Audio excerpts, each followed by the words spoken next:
안녕하세요. 저는 40대 주부입니다. 제가 시집와서 시댁에서 겪었던 예상치 못했던 일을 이곳에 이야기해 볼까 합니다. 처음 시집와서 시어머니께 인신공격을 굉장히 많이 당했는데요. 그런 시어머니께서 지금은 제게 잘해주시고 재산도 많이 물려주셨어요. 우리 시어머니께서 마음을 고쳐먹으신 일이 있었는데 그 이야기를 한번 해볼까 합니다. 저희 시어머니는 효를 굉장히 강조하시는 분이셨어요. 시어머니는 아들만 둘이신데요. 제가 큰아들과 결혼한 큰 며느리고 시동생도 결혼을 해서 중학생 아들을 키우고 살고 있습니다. 시어머니는 자식들이 효도하며 사는 게 당연하다고 여기시고 대놓고 바라시는 분이신데 이 때문에 아들 부부 내외를 좀 괴롭히시는 성향이 있으셨어요. 게다가 남을 좀 무시하는 성향까지 있으셔서 저에게 마음의 상처를 좀 많이 주셨어요. 저희 친정이 여유가 좀 없으세요. 아버지가 젊은 시절부터 열심히는 사셨는데 돈 버는 재주는 없으셨어요. 그리고 운도 좀 없으신 분입니다.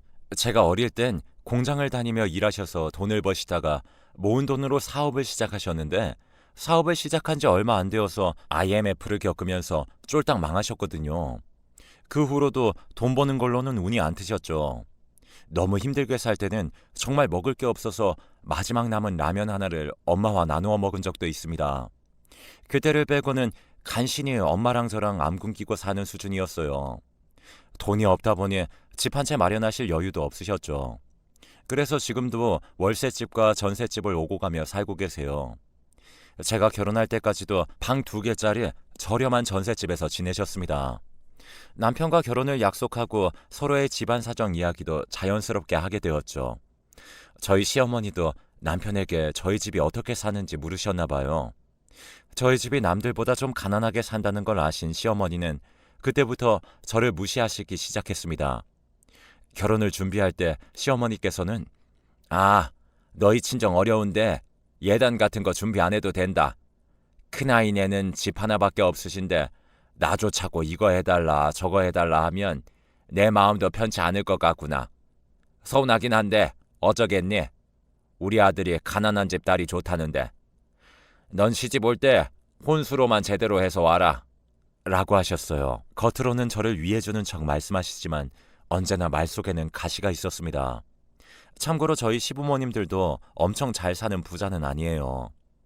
집 한 채 있는 것 외에 돈을 잘 버시거나 그런 것도 아니고요. 다만 조상님으로부터 물려받으신 넓은 땅은 있으시다고 들었습니다. 아무튼 제가 볼 땐 그렇게 대단한 집도 아닌데 저런 식으로 사사건건 돈으로 사람 무시하다 보니 점점 멀리하게 되더라고요. 결혼 후에도 제게 여자는 결혼해서 며느리 되면 그 집 식구 되는 거다. 그러니까 친정 부모님한테 효도할 게 아니라 시부모님들한테 효도하는 게 맞는 거야. 내 말 무슨 말인지 알지? 라고 하셨어요. 그리고 결혼 후 명절을 맞이할 때마다 선물을 받으시면 하시는 말씀은 친정에도 똑같은 거 보내니? 원래 사람은 받은 만큼 해주는 건데 넌 어려서부터 가난해서 부모한테 받은 거 없이 자랐을 텐데 굳이 친정에 돈 써가며 잘할 필요 없어. 원래 인생은 기브 앤 테이크야. 라고 하셨죠. 그러면서 자신은 아들들 뒷바라지 열심히 해줘서 지금 이렇게 받는 게 당연한 거라고 얘기하시더라고요. 툭하면 가난하다는 이유로 저희 부모님을 무시하셔서 시어머니를 만나고 오면 정신적 소모가 무척 컸습니다. 그나마 다행히 이렇게 시어머니를 시어머니라 부르면서 살 수 있는 이유는 언제나 제 편인 남편 때문이에요. 시어머니께서 저렇게 한 번씩 막말을 하거나 무리한 요구를 하시면 항상 제 편에서 줄곧 방패막이 역할을 해주거든요. 그래서 저보다도 오히려 남편이 시어머니 뵙는 걸 더 꺼려해요. 그럼에도 불구하고 저희 시어머니는 굴하지 않고 계속해서 할 말 못할 말 구분 못하시고 얘기를 하셨습니다. 그리고 결혼한 지 얼마 안 된 저희 부부에게 바라시는 게 참 많으셨어요. 매일 안부 전화는 물론이고 왕복 3시간 거리의 시댁에 매주 방문하라고 요구하시곤 했습니다. 저는 처음에 가난한 집 딸인 저를 곱게 보시지 않은 시부모님께 잘 보이려고 무척 애를 썼어요. 시어머니의 무리한 요구와 장단에 모두 맞춰드리려고 했죠. 매일 전화하려 애쓰고 자주 찾아뵈려고 노력했습니다. 뭐 드시고 싶다고 하면 잘 기억해 두었다가 사드리곤 했어요. 하지만 갈수록 시어머니의 요구는 점점 커지더라고요. 시어머니는 누구네 엄마는 아들 며느리가 뭐 해줬다더라, 뭐 사줬다더라 이런 말들을 자주 하셨는데요. 그런 말들을 하는 이유는 단 하나였어요. 저희더러 해달라는 말씀이셨죠. 저희 부부도 처음엔 좋은 게 좋은 거다 생각하며 잘 해드리려고 했지만 갈수록 너무나 당연스럽게 요구하시는 시어머니에게 점점 지쳐가더라고요. 솔직히 남들과 자꾸 비교하시는 바람에 신랑도 스트레스를 많이 받곤 했거든요. 제가 아기를 좀 늦게 낳았는데요. 태어난 지 100일도 안 된 아이가 보고 싶으시다는 시부모님 말에 3시간의 거리를 차를 타고 방문한 적도 있어요. 그때 아이도 저도 너무 무리했는지 감기에 걸렸고 한동안 고생을 했는데 감기에 걸렸다는 말에 시어머니는 대체 애를 어떻게 보길래 벌써 감기에 걸리게 했냐고 오히려 제 탓을 하셨어요. 남편이 그게 왜 제 탓이냐고 먼 길 오고 가느라 힘들어서 면역이 떨어져서 그런 건데 며느리 탓한다면서 시어머니를 나무랐습니다. 시어머니도 남편이 제 편을 들며 역정을 내니 본인도 기분이 상하셨는지 그거 뭐 얼마나 먼 길 왔다고 생색이냐며 소리를 치셨어요. 아무튼 그날 이후로 남편은 서서히 시어머니께 거리를 두려고 했던 것 같아요. 뭐 그 일 때문만은 아니고 여러모로 사람을 참 피곤하게 하시는 분이었기에 남편도 거기에 질린 것 같더라고요. 결혼 생활이 20년이 넘다 보니 또 여러 가지 일들이 있었는데요. 그중에 몇 가지만 얘기해 볼게요. 저희가 아기 돌잔치를 치른 후에 도련님이 결혼할 여자를 데리고 왔습니다. 시어머니께 익히들어 알고 있었지만 도련님의 여자친구네 집은 중산층 정도 되는 모양이더라고요. 그렇다 보니 시어머니는 도련님의 여자친구는 어려워하고 말도 조심히 하시더라고요. 이제부터는 편의상 도련님의 여자친구를 동서라고 말할게요. 동서가 결혼하면서 예단을 잘해오니 시어머니는 저와 비교하시며 역시 사람은 잊고 봐야 돼. 곳간에서 인심 난다고 효도도 잘 사는 자식이 잘하는 법이야. 라고 하시더라고요. 동서는 같은 여자가 봐도 딱 여우 같은 스타일이었어요. 계산이 빠르고 눈치도 빠른 사람이었죠. 명절에 몸으로 때우는 저와는 달리 돈 봉투를 내밀며 시어머니를 웃게 만드는 고수였습니다. 돈 좋아하시는 시어머니는 당연히 동서를 더 예뻐하셨죠. 사실 동서를 예뻐하셔도 저는 하나도 부럽지 않았습니다. 그냥 시어머니와 얽히는 것 자체가 부담스러웠거든요. 그러던 어느 명절에 시어머니와 전을 부치며 음식을 준비하고 있었어요. 그날도 입이 근질근질 하셨는지 제게 또 막말을 하시더라고요. 너는 둘째 내보다 특히 더 알뜰히 살아라. 너희가 비빌 언덕이 뭐가 있겠니?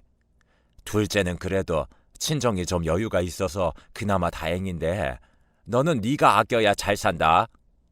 솔직히 다 맞는 말이어도 아다르고 어다른 건데 말씀을 저렇게 하시니 제 마음은 너덜너덜해지곤 했어요. 시어머니께서 굳이 말해주지 않아도 저도 제 나름 아껴가며 살림 잘하고 열심히 산다고 생각하는데 말입니다. 그 후로도 동서와의 비교는 끊임이 없었어요. 시어머니께서 저렇게 말씀하셔도 어차피 명절이나 생일 그런 행사가 있을 때만 보이니 한 귀로 듣고 한 귀로 흘리며 살았습니다. 저는 큰 소리 내고 싸우는 걸 싫어하는 성향이에요. 보통 기분 상하는 일이 있어도 그냥 넘어가는 게 상책이다 생각하고 사는 사람입니다. 그래서 시어머니의 막말에도 잠자코 참아왔던 것 같아요. 그런데 하루는 저도 참지 못하고 터져버린 일도 있었습니다. 저희 친정아빠가 위암에 걸리셔서 걱정스러운 마음으로 하루하루 살던 때였어요. 다행히 지금은 다 나아서 좋아지셨는데 그 당시만 해도 아빠 상태가 얼마나 심각한지 알지 못했던 때였고 수술을 기다리던 시기여서 노심초사하고 있었죠. 그런데 시어머니께서 전화하셔서는 제게 에고 너희 아버지는 돈도 없는데 몸까지 아프면 어쩌자는 거야. 꼭 힘들게 사는 사람들이 힘든 일만 생기더라. 아무튼 네가 마음고생이 많겠네. 이럴 때일수록 밥 잘 챙겨 먹어야 돼. 너 입맛 없다고 우리 아들까지 굶기면 절대 안 된다. 그나저나 우리 아들이 벌어온 돈 다 그 집 병원비로 들어가게 생겼네. 아휴 라고 하시고는 본인 할 말만 하시고는 끊으셨어요. 이걸 위로라고 하시는 건지 불난 집에 부채질을 하시는 건지 너무 화가 나더라고요. 이날 처음으로 시어머니께 화를 냈습니다. 제가 할 말을 종이를 정리해서 적은 다음 시어머니께 다시 전화를 걸었어요. 그리고 종이를 보고 제 화난 마음을 가득 담아 읽었네요. 어머님, 저희 아버지 아프신 거랑 돈 없으신 게 무슨 상관이에요? 어머님은 돈이 얼마나 많으시길래 매번 저희 집을 그렇게 무시하세요. 저 위한답시고 말씀하시면서 저희 집 뒤로 돌려가는 거 제가 모를 줄 아셨어요? 제가 그동안 어머님 하시는 말에 얼마나 상처를 많이 받고 살아온 줄 아세요? 저희 부모님이 어렵게 사시는 건 맞지만 그래도 인성은 훌륭하신 분들이세요. 자식 걱정할까봐 위암도 위험이라고 속이실 만큼 자식 생각해 주시는 분들이라고요. 그런데 어머님은 저희 볼 때마다 돈 얘기에 예단이나 비교하시고 도대체 언제까지 그렇게 어른답지 못하게 사실 건데요? 뭐? 얘, 너 미쳤니? 이게 어디 CM이한테 제 얘기 끝까지 들으세요. 아직 다 못 읽었어요. 아무튼 자식한테 잘해야 자식도 부모한테 잘하는 거예요. 그리고 지금 어머님 건강하시다고 병든 우리 아빠 민폐인 것처럼 말씀하시는데 사람 일 어찌 될지 아무도 모르는 거예요. 인덕을 쌓아야 복을 받는다고 하는데 어머님은 인덕이 너무나 부족하시네요. 이렇게 사시는데 자식들이 효도하길 바라세요? 제발 어머님 그 못된 입 좀 그냥 쉬게 좀 놔두세요. 하고는 전화를 끊었습니다. 시어머니는 제 말을 듣는 내내 욕을 하며 마구마구 난리치셨지만 저는 그저 열심히 제가 쓴 글들을 읊조리다 끊었네요. 그 후로 계속 연락이 왔지만 저는 시어머니 전화를 그냥 끊어버렸어요. 핸드폰을 꺼놓는 것보다 그렇게 전화 오실 때마다 꺼버리는 게 왠지 더 통쾌하더라고요. 제가 전화를 받지 않자 시어머니는 남편에게 전화를 했고 남편에게 제 욕을 엄청 하신 것 같았어요. 그리고 사실과 조금 다르게 남편에게 이야기를 전달하신 것 같았습니다. 남편 말로는 시어머니가 본인은 사돈어른 걱정되는 마음으로 전화했을 뿐인데 제가 자격지심에 발끈해서 시어머니께 주둥이 좀 담으려고 심한 말을 했다고 얘기하시더라네요. 그 말에 남편이 일단 알겠다고 퇴근하고 집에 가서 전화드린다고 했대요. 집에 온 남편은 제게 무슨 일 있었냐고 물었고 저는 제 핸드폰 속에 녹음된 말들을 들려주었습니다. 참고로 제가 여러 해 시어머니를 겪고 난 후부터는 늘 시어머니의 통화를 녹음하는 버릇이 있었어요. 저에게 막말을 하실 때면 녹음해서 가끔 남편에게 들려주기도 하고 그랬죠. 뭐 아무튼 남편은 핸드폰 속 녹음된 말들을 듣더니 혼자서 빵 터져서는 묻더라고요. 이거 뭐 보고 읽은 거야? 왜? 괜찮았어? 결혼 생활 5년 동안 시어머니 말들을 그동안 참아왔던 걸 알았던 남편은 저의 반격에 오히려 잘했다고 칭찬을 해주더라고요. 앞으로도 듣고 가만히 있지 말고 그냥 할 말 하라고요. 그 후로는 시어머니의 모진 말을 그냥 듣고만 있는 보릿자루처럼 살지 않았네요. 한 번이 어렵지 다음부터는 말대답도 쉽더라고요. 진작 표현 좀 하고 살 걸 후회했어요. 신랑도 이런 시어머니의 가시돋친 성격을 알고 있기에 시어머니를 기피하는 경향이 있었어요. 그래도 명절, 제사, 생신 같은 큰 행사는 단 한 번도 안 빼먹고 챙겼습니다. 적어도 자식으로서 도리는 하고 살아야 한다고 생각했으니까요. 시댁에 방문할 때마다 단 한 번도 빈손으로 들어간 적 없었고 시어머니가 뭐가 몸에 좋다더라 하면 사다 드리고 건강식품도 자주 챙겨드렸어요. 시어머니의 환갑이 다가올 무렵에는 누구는 여행을 보내줬다더라 하시며 미국 관광 다녀온 시어머니 친구분의 이야기를 입이 마르고 닳도록 하셨죠. 저희 형편에 사실 미국 여행 보내드리는 건 어려워서 동남아 여행으로 대신 보내드리기도 했습니다. 시간이 지나면서 시어머니는 동서가 편해지셨는지 동서에게도 이것저것 요구하기 시작하셨어요. 그러면 동서는 종종 제게 전화해서 시어머니 때문에 힘들다고 하소연을 하곤 했어요. 저는 그랬냐고 하고 그냥 들어줄 뿐이었죠. 그렇게 지내다 저희 가족에게 큰 사건이 생겼어요. 그건 바로 저희 시아버지께서 동맥경화에 의한 심장마비로 갑작스레 하늘로 가신 일이었어요.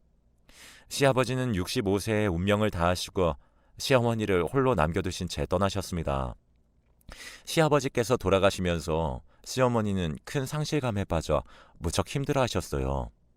그래서 그런지 시어머니께서 고혈압에 당뇨를 앓고 계셨는데 수치가 많이 안 좋아지셨어요. 그래서 자식들에게 더 의지하려고 하셨습니다. 그러던 어느 날 자식들을 불러 모아놓고 시어머니께서 말씀하셨어요. 내가 지병도 있고 이제 혼자 살기가 어렵네. 네가 큰아들이니까 날 모셔야 하지 않겠니? 이젠 나도 집안일도 좀 쉬고 싶고 며느리 병수발 받으면서 살고 싶구나. 시동생 부부는 모시기 싫어하는 눈치였고 제 남편은 저를 보며 난감해하더라고요. 저는 남편과 상의 후 시어머니를 모시기로 했어요. 대신 어차피 모셔야 할 거면 서로 편히 지낼 수 있게 할 말은 하면서 살겠다고 했어요. 남편은 제게 당신이 어련히 알아서 잘하지 않겠냐고 하며 정말 고맙다고 했습니다. 그렇게 저와 시어머니와의 동거가 시작되었습니다. 쉽지 않은 길이었지만 어쩌겠어요. 큰아들과 결혼한 제 운명인가 보다 하고 받아들였죠. 시어머니는 지병이 있으시다고는 했지만 무척 기운도 넘치시고 겉만 봐서는 아주 멀쩡하셨어요. 기운이 넘쳐서 그런지 잔소리도 끊이지 않으셨죠. 저는 시어머니랑 잘 지내려면 할 말은 다 하면서 지내려고 했어요. 시어머니가 오시던 첫날에는 밥상을 잘 차려드렸는데요. 그 다음 날부터는 그냥 저희 가족 평소 먹던 대로 차려서 먹었습니다.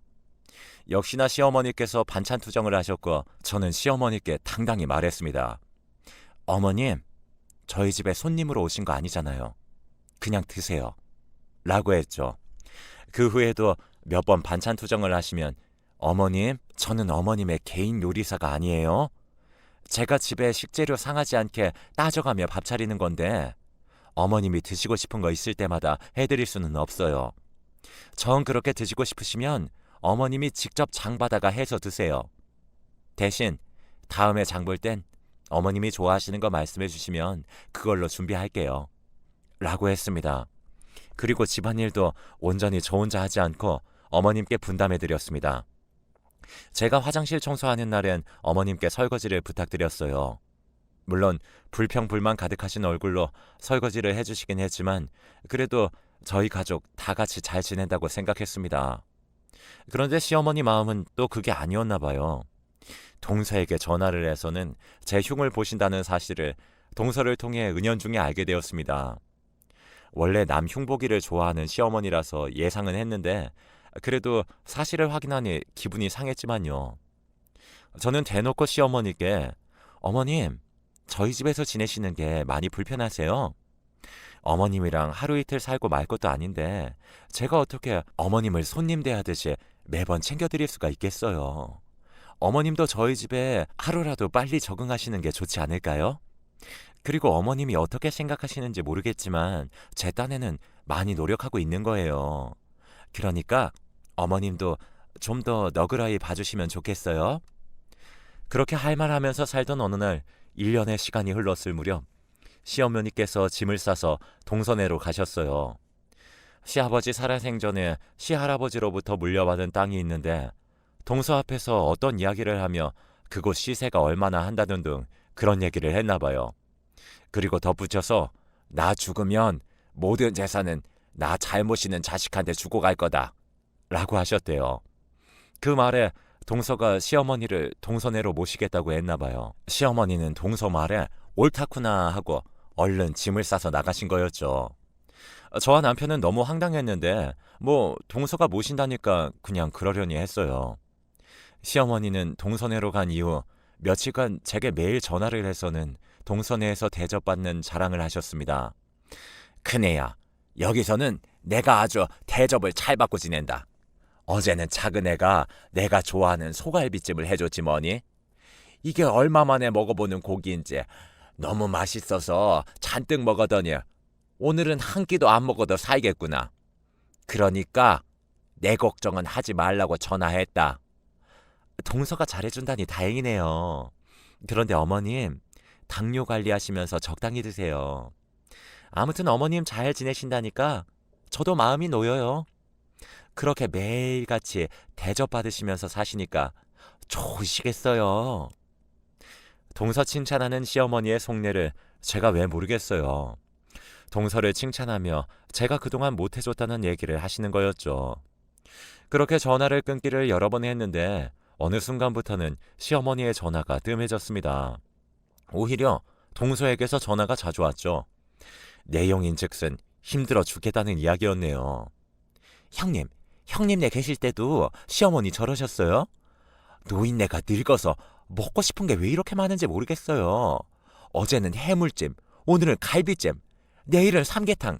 아주 돌아가면서 밥상 차리느라 허리가 휜다니까요. 동서가 정말 대단하네. 나는 그렇게 매일 차려드리면 내가 오래 못 버틸 것 같아서 그냥 우리 먹던 대로 차려드렸어. 그래서 어머님이 우리 집에 계시는 거 싫어하셨나 봐. 그래도 동서가 그렇게 잘해준다니 정말 고맙네. 앞으로도 부탁해. 그렇게 한참 동서의 하소연을 들어주고 전화를 끊었어요. 그 후로도 동서는 자주 전화를 해서 하소연을 하곤 했습니다. 그런데 어느 날부터는 시어머니로부터 전화가 오기 시작했어요. 그러던 어느 날 외국에서 사시던 시백부님이 한국으로 들어오시게 되었다는 이야기를 전해 들었어요. 백부님께서 시어머니를 보러 동선에 방문하게 되셨죠. 오랜만에 가족들이 모여서 같이 식사도 하고 담소도 나누었습니다. 그러다가 시백부님께서 할 이야기가 있다고 하시더라고요. 시할아버지께서 물려주신 땅을 처분하려고 한다고 하시면서 시부모님이 지내시던 집을 빼달라고 하셨어요. 그 말에 동서와 서방님은 어리둥절한 표정으로 시백부님 말씀을 듣고 있었어요. 알고 보니 그 땅의 주인은 시어머니가 아니라 바로 시백부님이었고 시할아버지가 애초에 땅을 물려준 사람은 시아버지가 아닌 시백부님이었던 거죠. 그런데 시어머니는 자식들이 자신을 모시게 하려고 일부러 땅과 집이 어머님 재산인 것처럼 속이신 거였어요. 그 속임수에 동서네가 넘어간 거였죠. 동서와 서방님은 표정 관리가 안 되는지 불만 가득한 표정이었고 시어머니는 동서와 서방님의 눈치만 열심히 보시더라고요. 시어머니께서 저희 집에 오셔서 지내시는 동안 어차피 자식들과 같이 살 거면 기존에 지내던 집을 세를 주던지 정리를 하시던지 하라고 했었는데 시어머니가 짐도 그대로 놔둔 채 정리를 안 하시던 이유를 그제야 알 수가 있었습니다. 자신의 소유가 아니니 정리를 할 수가 없었던 거였죠. 그리고 원래 지내시던 집을 시백부님께서 해외로 나가시면서 저희 시부모님께 집 관리 좀 부탁한다며 집을 시세보다 아주 싼 가격에 세를 놓고 가신 거였어요. 시부모님이 자식들에게 재산 물려받은 이야기를 자세히 해주신 적도 없고 그 땅과 집이 자신들 것인 것처럼 말씀을 하시니 당연히 자식들도 그런 줄 알았던 거죠. 시백부님께서는 호텔에서 지내시면서 재산을 정리하시겠다고 하시고는 인사를 하고 가셨습니다. 시백부님이 돌아가시고 3일쯤 지나서부터 시어머니의 죽는 소리가 나오기 시작했어요. 그네야 잘 지냈니? 내가 생각해봤는데 아무래도 내가 큰아들 내에서 지내는 게 맞지 싶다. 어머님, 갑자기 그게 무슨 말씀이세요? 언제는 동서네가 잘해준다고 좋아하셨잖아요. 그게 잘해주기는 개뿔이다. 그게 다 가식이었지 뭐냐? 네? 가식이요? 그래, 내가 재산 많은 줄 알고 모시겠다고 해서 간 건데 그 땅이랑 집이랑 내 거 아니라는 걸 알고는 완전 돌변했어.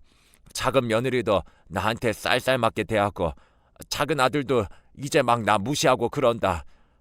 게다가 손주 녀석은 할머니 냄새 난다고 같이 살기 싫다고 그러고.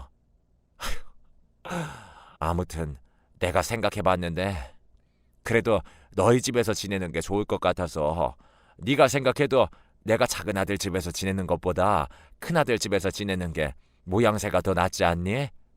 아, 네. 어머님, 그런데 저희 집에 오시면 매일 좋은 거 못 해드려요. 어머님이 그냥 저희 가족 생활 스타일에 맞춰 가셔야 될 거예요. 그리고 제가 어머님 다 못 챙겨드리니까 어머님이 스스로 챙기셔야 할 일도 많을 거예요.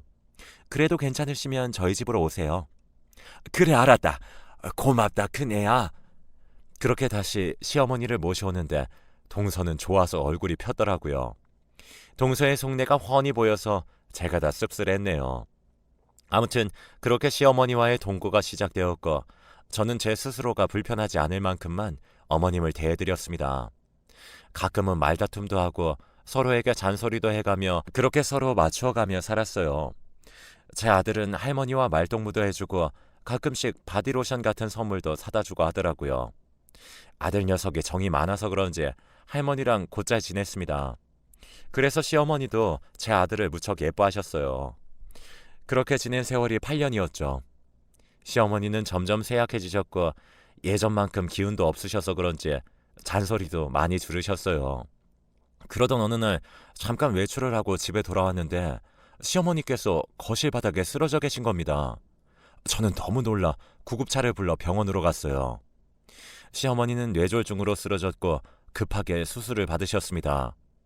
다행히 제가 집에 들어오기 직전에 시어머니께서 쓰러지신 거여서 빠르게 병원으로 이동한 덕분에 생명에는 지장이 없으셨어요. 회복실에서 시어머니를 보는데 어찌나 눈물이 많이 나오던지 모르겠습니다.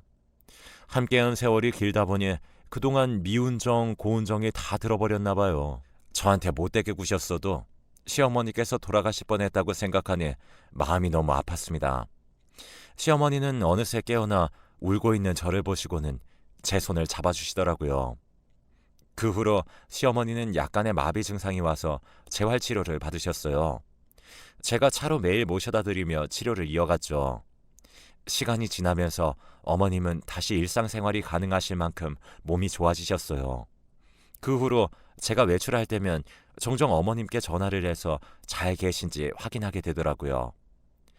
햇살이 참 좋은 어느 봄날이었습니다. 시어머니께서 저와 남편을 불러서는 할 말이 있다고 하시더라고요. 내가 이젠 요양원에 들어가야 할 것 같다. 나이가 들어가니 점점 힘도 붙이는 것 같고 요양원에 가면 친구도 사귈 수 있다는구나. 엄마, 요양원이라뇨? 저희 집에서 지내시는 게 불편하신 거예요? 불편한 게 아니라 내가 이젠 요양원에 들어갈 나이가 된 것 같아서 그러지. 사실 전에 수술 받고 나서부터는 몸도 점점 기운이 없어지고 그러네. 아무래도 요양원에서 건강관리 받으면서 사는 게 나한테도 더 좋을 것 같아서 그래. 알겠어요. 엄마가 하고 싶은 대로 하세요. 대신 요양원에 가셨다가 영 아니다 싶으시면 다시 돌아오시고요. 아셨죠? 그래, 고맙다. 시어머니는 요양원에 들어가기로 마음을 먹으신 것 같아 저와 남편은 요양원 비용을 고민하기 시작했어요. 남편이 300만 원 남짓 벌어오는 돈에서 요양원 비용이 대략 100만 원 정도 들어가니 저희는 빠듯하게 생활을 해야 했죠. 마음은 좋은 곳에 보내드리고 싶지만 저희 생활이 넉넉지가 않아 돈 때문에 고민을 하다가 동선애를 만나서 함께 의논해 보기로 했어요. 엄마가 요양원 들어가고 싶으시다는데 내가 알아보니 한 달에 100만 원 정도는 들어가는 것 같아. 이것도 그나마 저렴한 곳 알아본 거고 내가 사정이 여유가 있으면 혼자서 부담하겠는데 아무래도 비용이 좀 부담스럽네. 그래서 반씩 나눠서 내는 게 어떨까? 아니 형, 이제 와서 요양원 비용을 대달라니. 돈 얘기가 나와서 하는 말인데 솔직히 형도 알고 있었던 거 아니야? 알긴 뭘 알아. 그 땅이랑 집 엄마 거 아니라는 거 이미 다 알고 있었던 거 아니냐고. 다 알고 있으면서 일부러 내가 엄마 모셔가는 거 보면서 속으로 나 비웃고 있었던 거잖아. 너 자꾸 말도 안 되는 소리 할래? 지금 엄마 요양원 얘기하는데 그 얘기가 여기서 왜 나와? 그러는 넌 엄마 모시고 간 이유가 재산 때문이었냐? 그래서 지금까지 꿍해서 명절에도 안 온 거냐고. 형이 원래 엄마 모셔야 하는데 잘 못 모시니까 내가 모신 거잖아. 너희 형수 앞에서 그딴 소리나 하고. 너희 형수가 엄마한테 얼마나 잘했는데 못 모셨다는 막말을 하냐? 당장 사과해. 서방님, 말 참 섭섭하게 하시네요. 어머님 동선회에서 1년 겨우 사시다가 저희 집에서 10년을 같이 사셨는데 못 모셨다니요. 오히려 동선회에서 잘 모셨으면 1년만 사시다가 나오셨겠어요? 그리고 동서, 어머님 모시는 동안 나한테 전화해서 어머님 때문에 힘들고 짜증난다고 했어 안 했어? 그래놓고 내가 다시 모셔갔을 때 전화 한 통 없었지? 그건 어머님이 제멋대로 짐 싸서 나가신 거잖아요. 그게 지금 내 탓이라는 거예요? 너 지금 요양원 비용 되게 싫어서 이러는 거야? 그런 거면 그냥 돈 내기 싫다고 말해. 왜 엄한 재산 얘기에 너희 형수 노고까지 무시해가면서 형제간에 싸움 붙이려고 하냐? 여보, 일어나. 가자. 서방님 정말 너무하시네요. 서방님 낳아주고 길러주신 분이에요. 저희도 서방님네 돈 필요 없으니까 서방님한테 어머님 돈 문제로 앞으로 연락할 일 없을 거예요. 동서도 그러는 거 아니야, 정말. 그렇게 어머님 요양원 보내드리려다가 형제지간, 동서지간에 싸움만 하고는 우울한 마음으로 집으로 돌아왔습니다. 참 다행인 것은 그날 시어머님은 집에 계시라고 하고 저희끼리만 모인 일이었죠. 저는 남편에게 그냥 우리끼리 요양원 보내드리는 걸로 하자고 이야기하고 어머님이 요양원 들어가시는 대로 제가 아르바이트를 구해보겠다고 했어요. 남편은 제게 미안해하고 고마워했죠.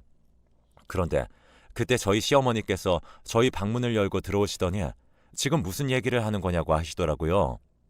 저희가 요양원 비용 마련하는 계획을 세우는 이야기에 시어머니는 저희에게 급히 뭘 가져와 내미셨어요.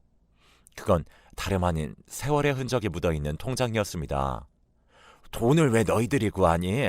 10년이나 나를 모시고 살았는데 요양원 비용은 내가 마련해야지. 그리고 사실 나 돈 한 푼 없는 노인이 아니다.